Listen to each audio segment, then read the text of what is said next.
Congressional UAP hearings keep being delayed because witnesses are just too terrified to testify. People with first-hand knowledge of recovered crack and non-human biologics are backing out at the last minute, citing death threats and career destruction. And while Anna Paulina Luna is attempting to progress these hearings, hear what she had to say to Ask a Poll. How are you? I'm going to put out a statement. They postponed the date because we couldn't get people to testify. And we have another SCIF hearing because the same people that we wanted to get into a SCIF got SCIF flu. So we're now opening it up to them for when they're ready and available at their convenience to come testify to us in the SCIF. And then as soon as But no date on that yet. Well, it's going to be up to their convenience. Yeah. And then we'll also ask them as soon as they're ready. Hear that it went from August to September to whenever the witnesses are ready to speak. Are we going to get a hearing at all?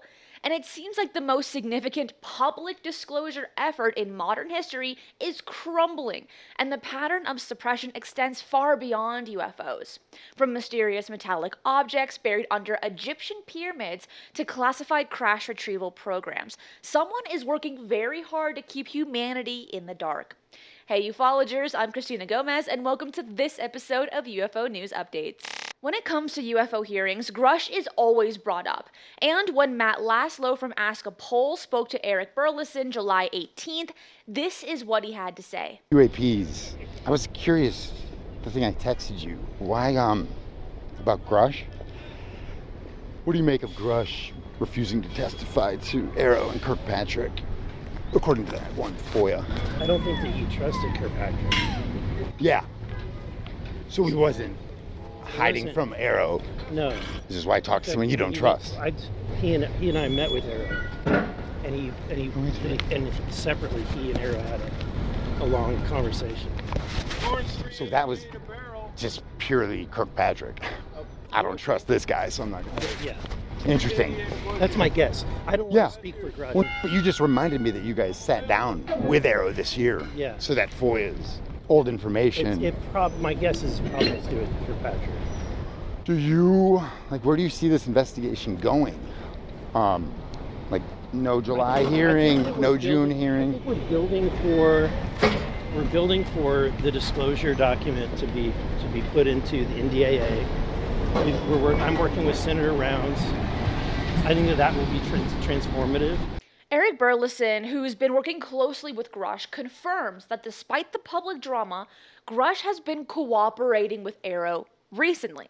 But the broader whistleblower community, they've gone silent. If you enjoy UFO news, updates, case studies, and interviews, then I think you will like this channel. Hit that like button, subscribe, and share this episode with those you want to keep in the know with the latest UFO news. But according to Luna, who chairs the House Task Force of UAP Transparency and scheduled what was supposed to be the follow-up hearing to Grusch's testimony, the plan was to bring forward additional witnesses with first-hand knowledge. She was very specific on that. But when the time came, these witnesses just vanished. They said they didn't want to be the only ones testifying. Others explicitly cited safety concerns. And Luna was forced to not only kind of postpone the public hearings, but also delay closed-door SCIF briefings because witnesses were getting what she called the SCIF flu, refusing to show up even for classified sessions. The SCIF flu, that's a new one, but it makes sense. Burleson spoke to Joe Khalil last week that people can lose their pensions and their security when they decide to become whistleblowers. And Luna's frustration extends beyond individual witnesses to the entire system designed to handle UAP disclosure. Can you talk? Because the whole reason AARO was created was to be a safe space for I told you how I feel whistleblowers. about AARO. Well, I know, but I think AARO should be cut. I think that they're a joke. Yeah. Her assessment of AARO, the very office created to provide a safe space for UAP whistleblowers, couldn't be more lackluster. And it shows because Lua Elizondo had mentioned on NewsNation not too long ago that the FBI is now running their own investigation into UFOs that he says is running laps around AARO. Been working with the FBI on their investigations, their FBI investigations. What can you tell us about what they're finding? Is there anything new there? Yeah, well, I'll say this. First of all, America is getting a heck of their money spent very well with the FBI. I'm absolutely amazed how well they're doing. In fact, they're running laps around the Department of Defense's AARO program that was established specifically to look at UAP. And the FBI team, it's a small but scrappy team of folks, are really doing one heck of a job. And I think if you look at Luna's recent statement that she said when she was asked about the FBI meeting that we helped organize in the SCIF, she said it was a 10 out of 10. When witnesses disappear and hearings get postponed, there's still some hope in the legislative arena. I hope. I think. And Burleson is working with Senator Mike Rounds on what could be the most significant piece of UAP legislation ever. The UAP Disclosure Act for 2025 National Defense Authorization Act. And just as a reminder, the first UAPDA was torn to pieces.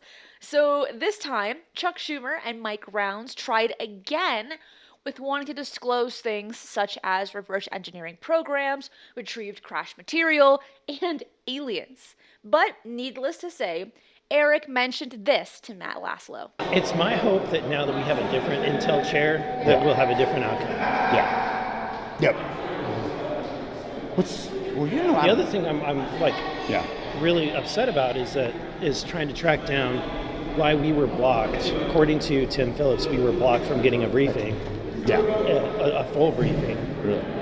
And because at some point it was blocked by a chairman or ranking member of either Intel or HASC. And that's maybe. Well, and I think we've narrowed it down. It wasn't the speaker. It wasn't Jamie Comer for sure. Yeah. It was one of the either chairman or the ranking members of those two committees. And I think we have an idea who it was, but not for sure. Right? Try to meet with them maybe, and so we've already had conversations. I've already had conversation with Chairman Crawford. Yeah. He seems open to help. Yeah. Whereas Turner wouldn't even discuss it. No. So already there, it's night and day difference. Yes. Interesting. Interesting that Mike Turner wanted what seems like, according to Burleson, nothing to do with the UFO topic. But the legislative battle faces massive resistance from defense contractors and intelligence agencies who want to keep this information buried.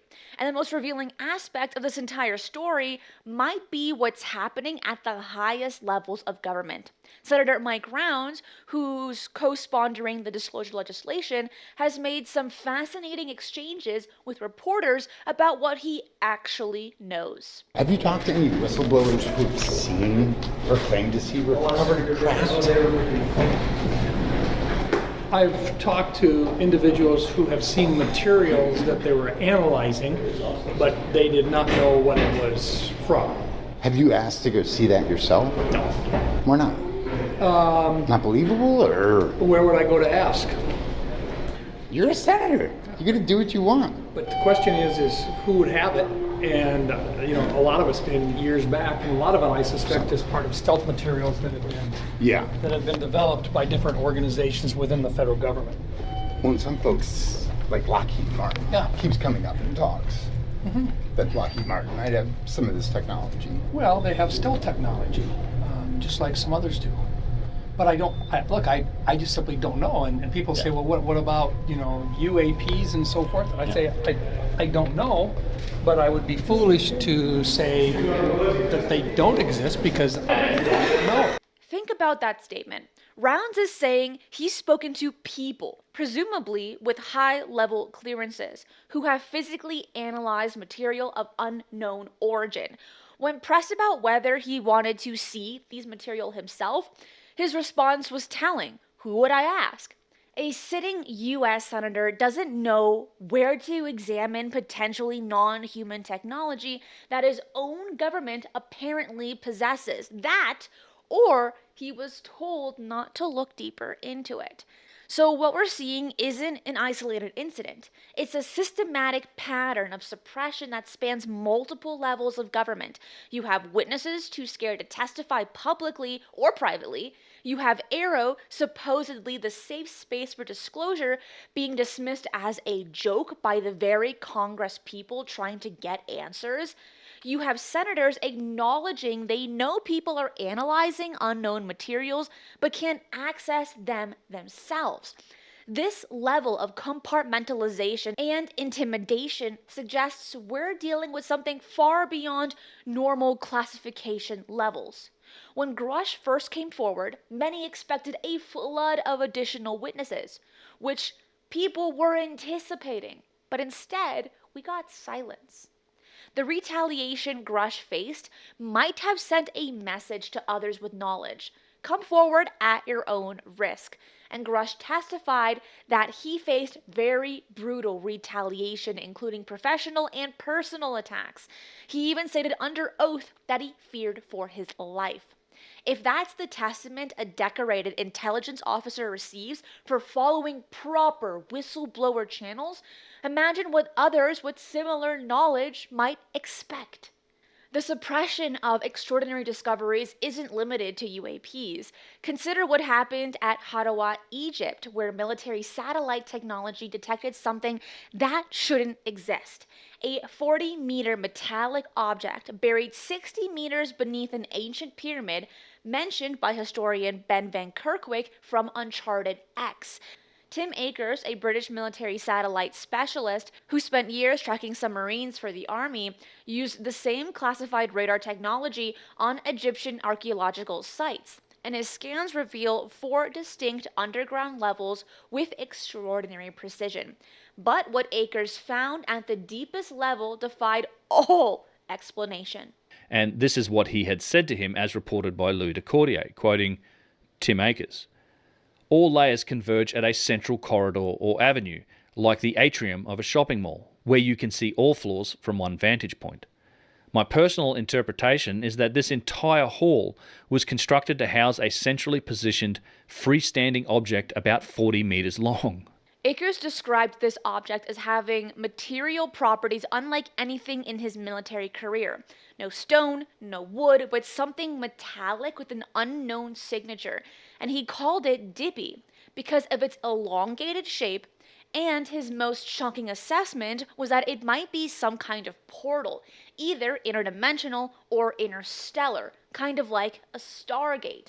Yet despite confirmation from multiple independent scanning teams using different technologies, Egyptian authorities completely suppressed any excavation attempts back in 2008. Dr. Hawass, who controlled Egyptian antiquities, threatened researchers with national security sanctions and worse.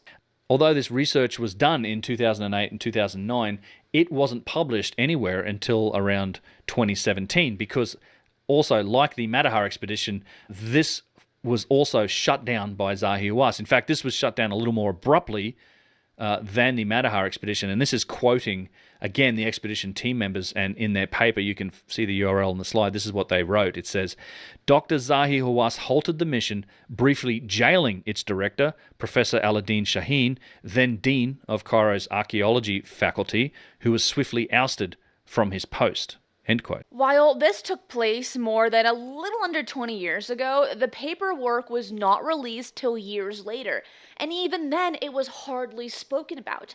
The pattern is identical to what we've seen with UAP disclosure.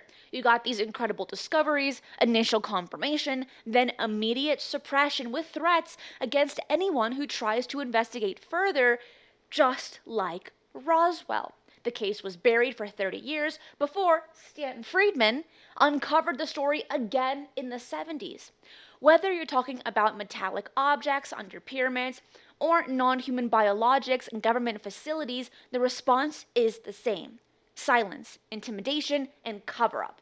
What do you think is really happening here? Let me know in the comments below. That is it for today. I will see you next time. Be safe, and remember, keep your eyes on the skies.